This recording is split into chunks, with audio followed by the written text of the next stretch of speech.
शिवसेना माननीय उद्धव ठाकरे पक्षाची 25 मतं फुटली असं बोलत नाही आणि पवार साहेबांची 27 मतं फुटली असं बोलत नाही.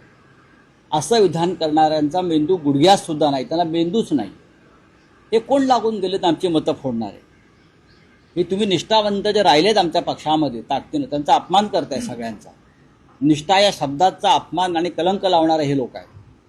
हे जे बोलतायत कोणी आज स्वतः विकले गेले, स्वतः शरण गेले, स्वतःचा स्वाभिमान गहाण पडला, स्वतः गुलामी पत्करतायत आणि इतरांवरती शिंतोडे उडवत आहेत.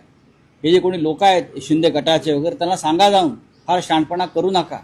नाहीतर नेपाळमध्ये जे झालंय ना, लोक रस्त्यावरती आले, तसं तुमच्या बाबतीत व्हायला वेळ लागणार नाही. या महाराष्ट्रात लोक खतखत आहेत. आमच्याकडे कोणी नाराज नव्हतं, ना पवार साहेबांच्या पक्षात, ना आमच्या पक्षात, ना काँग्रेस पक्षात, अजिबात नाही. नाराज जर कोणी असतील तर ते भारतीय जनता पक्षामध्ये होते. नाराज जर कोणी असतील तर ते भारतीय जनता पक्षामध्ये होते. पण प्रत्येकाची मतं प्रत्येकाला पडलेली आहेत, इतकंच मी सांगतो. देवेंद्र फडणवीस यांनी महाराष्ट्रात स्वतःचं स्थान सांभाळावं. सध्या कोणी असं बोललं नाही की आम्ही एनडीएची मतं फोडू. एनडीएमधलं वातावरण चांगलं नाही आणि एनडीएला मिळणारी मतं तटस्थ राहिली.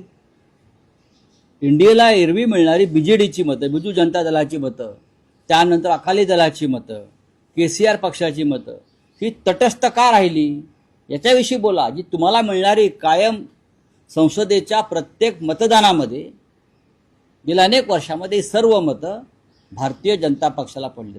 रोकठोक महाराष्ट्राला सबस्क्राईब करा आणि बेल आयकॉनवर क्लिक करायला विसरू नका.